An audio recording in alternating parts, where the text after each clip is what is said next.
Dobrodošli na moj YouTube kanal.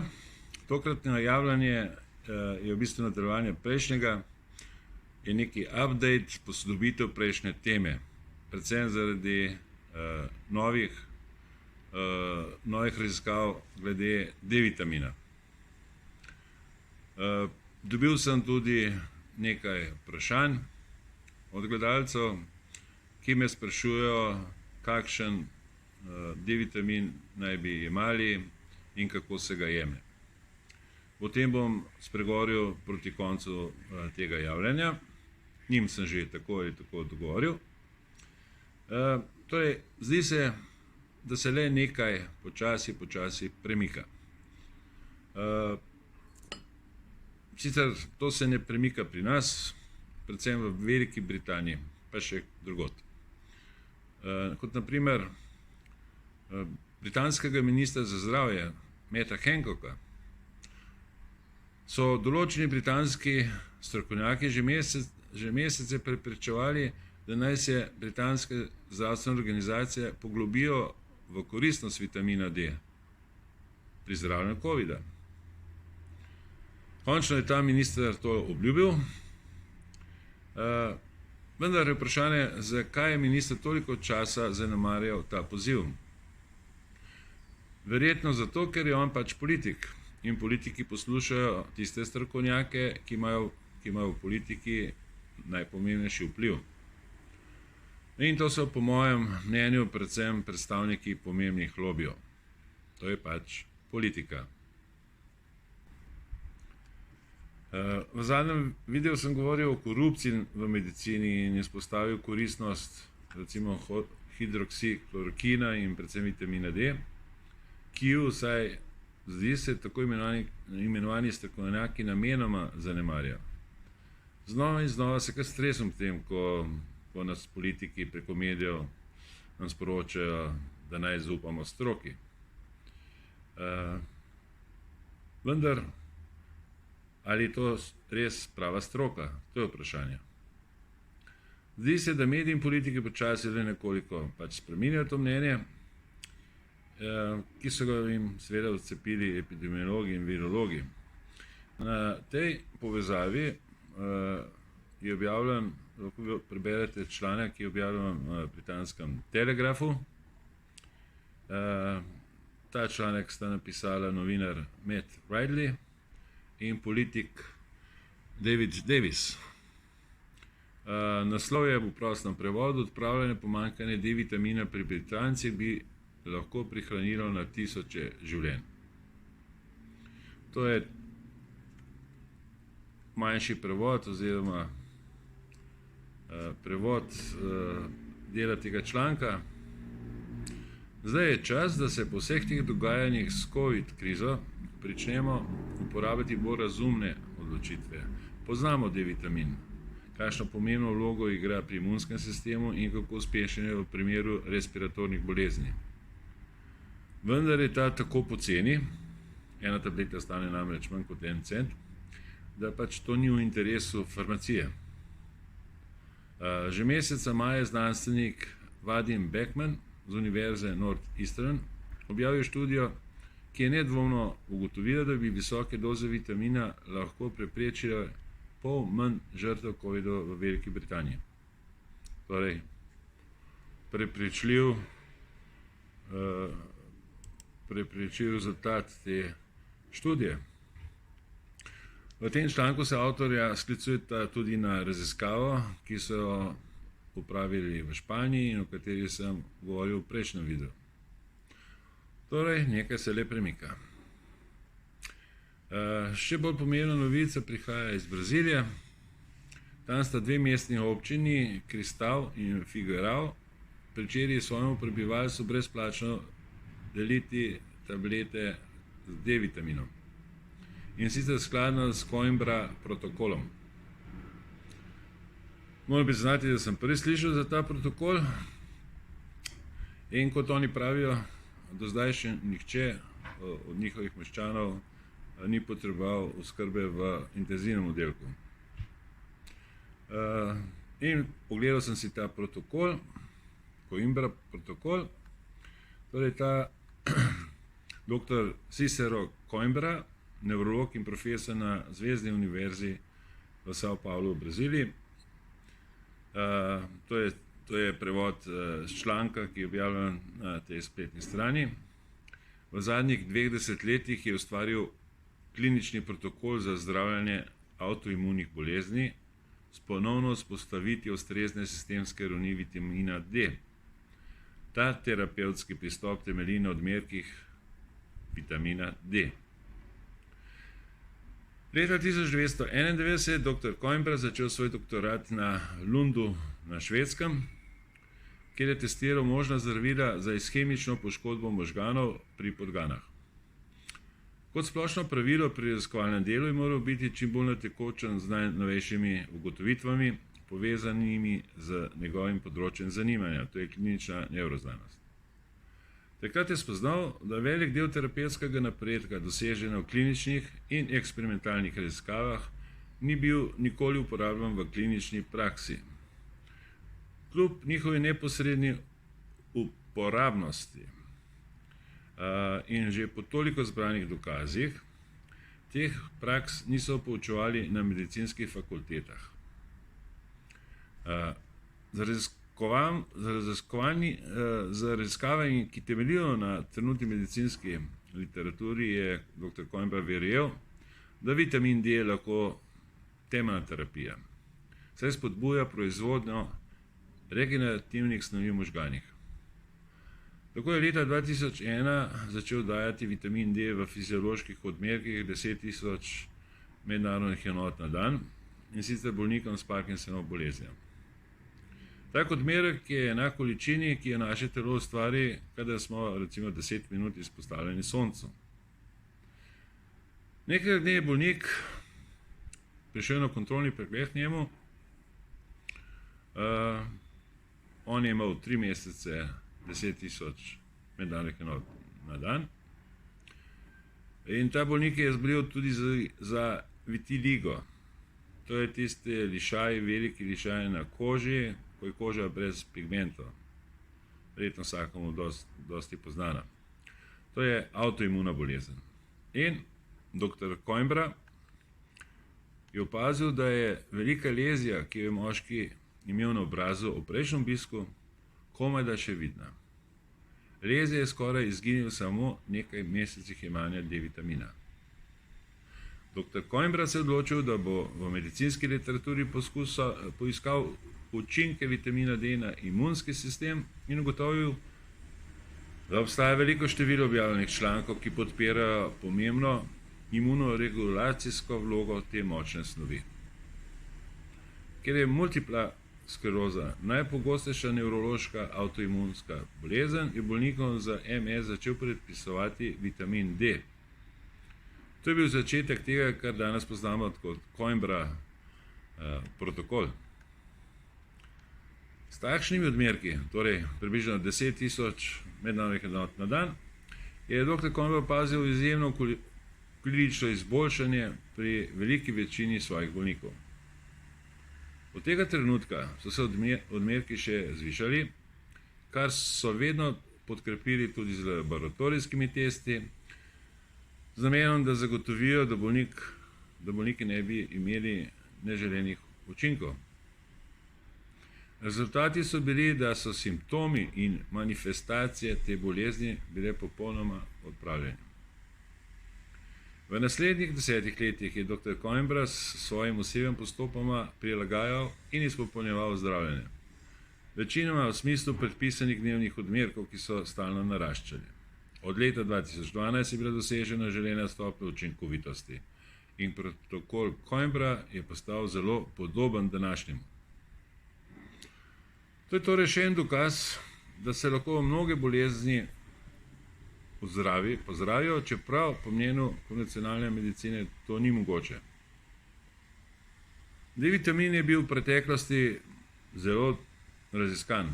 Znano je, da 20 nanogramov na mililiter tega vitamina preprečuje rahitis, osteoporozo in osteomalacijo. To so, kada ima človek mehke kosti, ki se krivijo in dostikrat tudi zlomijo. Vendar bi za optimalno zdravje morali imeti najmanj 40 do 60 nanogramov na mililiter tega vitamina, kajti ta preprečuje tudi nastanek raka.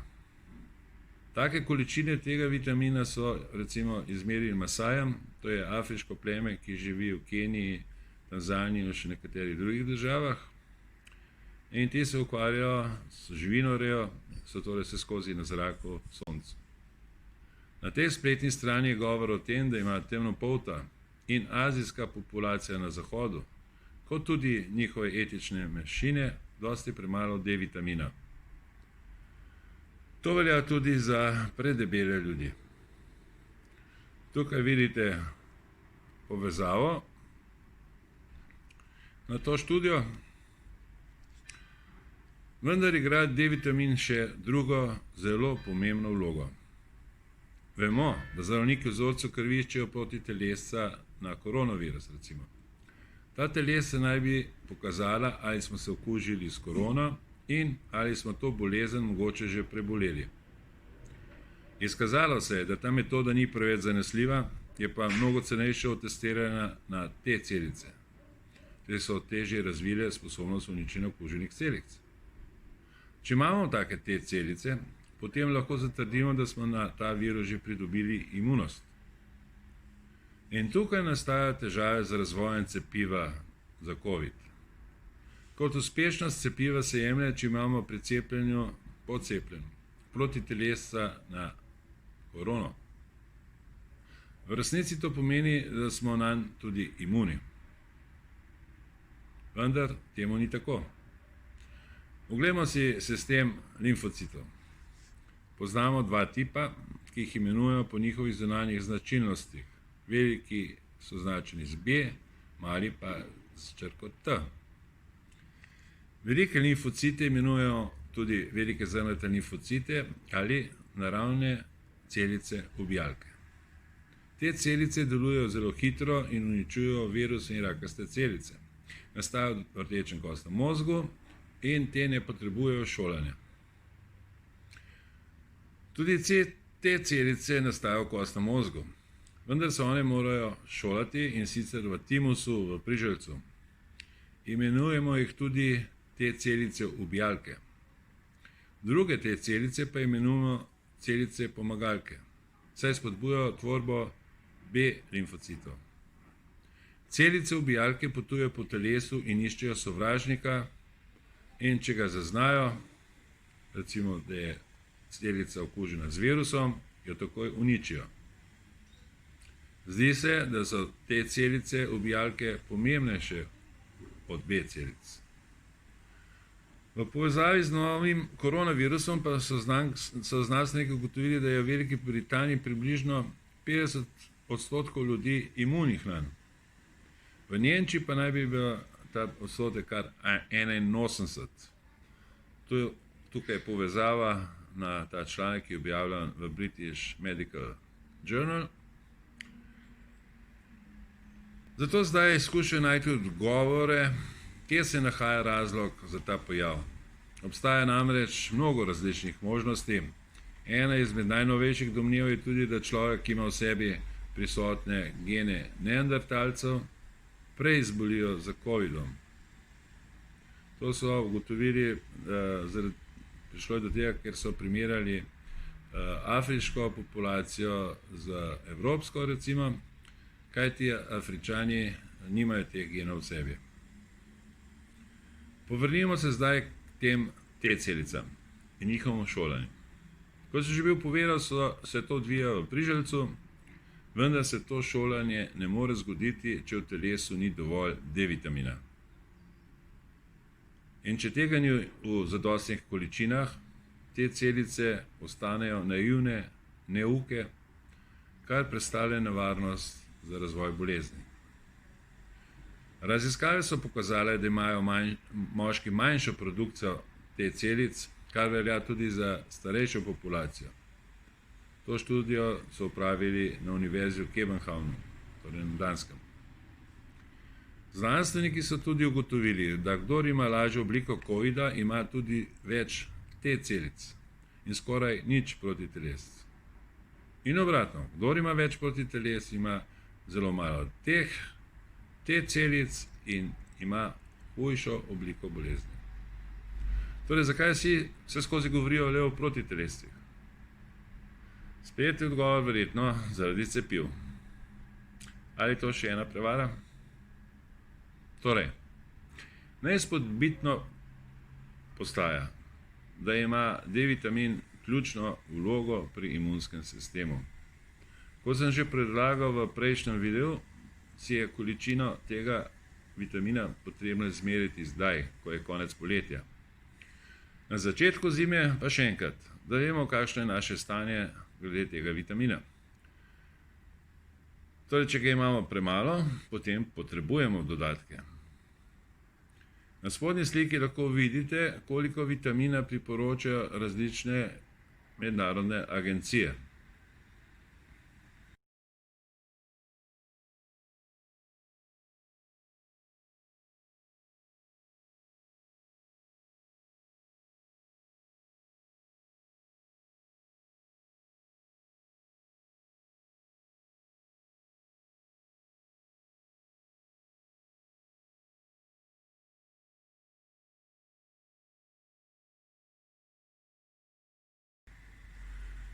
Tisti, ki boste pričeli jemati D-vitamin v tabletah, morate vedeti nekaj dejstev. D-vitamin je v maščobi topen vitamin, kar pomeni, da se absorbira v črevesju, torej s hrano.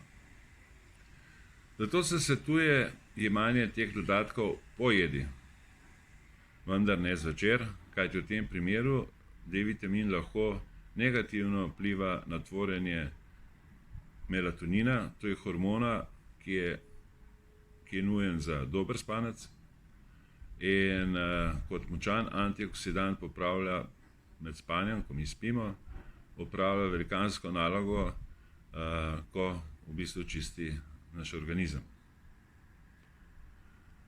Tu imamo še napotke strani Synlaba, torej glede doziranja vitamina.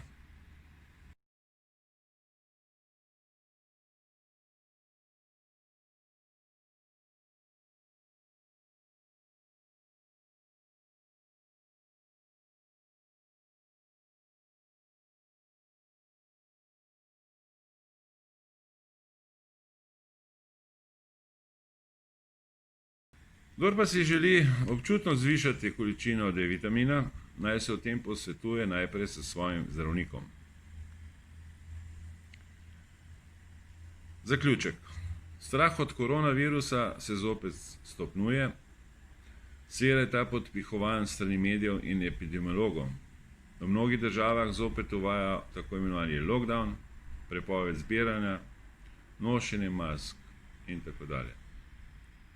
Gospodarstvo pa drsi proti največji krizi v zadnjih desetletjih. Nažalost, politika pod vplivom epidemiologov vztraja pri ukrepih, ki so v nasprotju z znanostjo. Njihova mantra ostaja restrikcije in testiranje. Mnogo zdravnikov in znanstvenikov temu stanju nasprotuje. To, da njihov glas se ne sliši.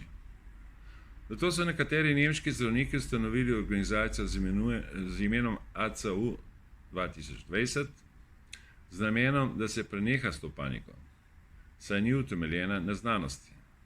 Vse več zdravnikov iz drugih držav se jim v tem podvigu pridružuje in že potekajo mednarodna srečanja. Kdor bi se rad pobliže spoznal z njihovim delovanjem, naj obišče to spletno stran. Potem je pa tu še deklaracija oziroma peticija, ki se imenuje Great Barrington Declaration and Petition. In to je povezava na njihovo spletno stran, kjer lahko to peticijo podpišete.